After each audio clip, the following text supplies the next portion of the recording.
Welcome back everyone to another video in our Fundamentals of Structural Engineering course. In this video, we are going to talk about the philosophy of the structure design. First, we want to have an idea about the types of loads that affect any structure. Loads affecting any structure could be divided into three main categories. First category is dead loads, and these are the loads of the structure itself and its components, like the finishing of the floors, like the weight of the beams, weight of the columns, the structure itself. And the second category is live loads, which are all of the vertical loads due to the people living inside the structure or walking on top of it, due to the furniture, due to any equipment or machinery that could be inside the building, if it is a store or something like that. Those are considered as live load. And the third category is occasional loads. And those are the loads that could affect our structure briefly and could never even affect our structure during its lifetime, such as wind, an earthquake, snow or rain, and many other different loads. Here we can see the path of any gravity load on our structure system. We can see that our gravity load will be applied initially on our slab if there is any people who are occupying this floor, or if there is any furniture or anything, it will be directly on top of the slab. And the load from the slab, it will go to the beams around the slab, if we have beams of course in the structure. And from the beams it is going to be distributed to the columns, and from the columns it will go to the footing, and the footing will transmit this load to the soil underneath the structure.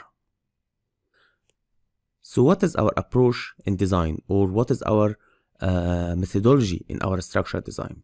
There are two main approaches. I'm going to discuss with you first the service method, which is called also allowable stress design method, ASCD. Of course, you know that in order to have a structurally safe any element like beam or column or footing, the strength of the material, it must be bigger than the loads applied on this material. So this is our main equation, or this is our main target. The strength of the material must be bigger than the loads. But still, if we have a specific material, let's say that it can handle, let's say 20 ton, it doesn't make sense that you will allow this structure to handle exactly 19.9 tons, even if it is less than 20 ton. This is because there are too many unpredicted issues that could happen in the strength of the material, in your estimation of the loads, many other criteria. Due to that, there must be a safety factor in our design. In the allowable stress design method, we have a single factor that is called phi, and this is a reduction factor that we divide the strength of the material over this factor, and it is compared with the loads directly. So this means if our concrete, for example, it is grade 40, so it can handle 40 Newton per millimeter square, for example, we will divide this value over this factor, whatever the factor is, 1.5, 2, 3, whatever, and this reduced value of strength, it is going to be compared with our loads. This is the approach, or this is the philosophy of the allowable stress design method. But what is the problem in this method?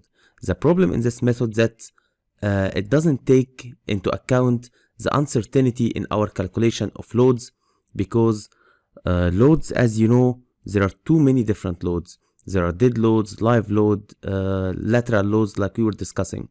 We have more confidence in our calculations in the dead loads, for example, more than live loads, because dead loads, it depends only on the sizing of the members and the density of the material. So we have some kind of good confidence in this calculation of the dead loads.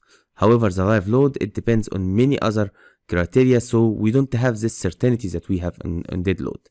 However, in this method, in the ASCD method, which is the service, it doesn't take into account this type of uncertainty. Because we are dividing the strength of the material over only one uniform safety factor. And that's why the second method has been developed, which is called Load and Resistance Factor Design Method, LRFD, which is also called as Ultimate. In this case, we have a different reduction factor for the strength of the material, and we have a different amplification factor for the loads. So in this case, we divide the strength of the material over a certain reduction factor, and we multiply the loads by a factor to increase this load as a safety factor. And in this case, each type of loads, it has a different type of factor of safety. In this case, we are taking into account the probability and the certainty in our calculations. For example, you will see that the dead load, it has a smaller factor of safety, while live loads, it has a bigger factor of safety. And also in the strength of the material, we have a different factor for steel rather than concrete, because for example, I have more confidence in the strength of the steel more than the concrete. This is because the steel, it is a homogeneous material.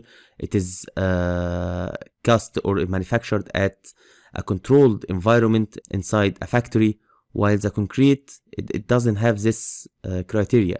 Concrete is not a homogeneous material. It consists of different, it consists of gravel, it consists of water, it consists of cement, sand. So we have different material.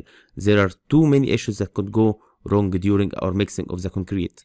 That's why it makes sense that the reduction factor for the concrete, it will be bigger than the reduction factor for the steel, for example. And that's why the ultimate method takes into account all of this. So as we can see here, we have here the load combinations for the ultimate case. These are all of the load combinations that should be checked for any structures. However, in our cases here, you will only be subjected to dead load and live loads only. So you need to memorize, and actually you don't need even to memorize, because all of these load combinations are available in the reference book. But normally you will need to go through either this one, which is 1.4 dead load if you have only dead load in your structure, or 1.2 dead plus 1.6 live in case of you have a dead load and live load in your structure, because you are not going to have wind or seismic or rain load or snow load or any of other these load types in your problems in the FE exam. So now we have discussed the amplification factors for the load. What about the reduction factors for the material? As you can see here, this is the strength reduction factors for the material, and we have different factors depending on the type of the member. For example, you can see here that for tension controlled section, we have 0.9. As you can see, because tension controlled, this means we are relying on the steel, the phi will be 0.9, while for compression controlled sections, the phi equals 0.65, because in compression controlled section, we are relying more on the concrete. And for transition sections between the tension and the compression stage, it is governed by this equation, which is 0.48 plus 83 eta, and this, whereas this eta is the tensile strain in the material. We are going to learn how to calculate this one in our next lectures. And for shear and torsion, phi equals 0.75, and for bearing, phi equals 0.65. Starting from our next lectures, we will start learning how to carry out the design of different concrete and different steel elements. So stay with us and see you in our next videos. Thank you.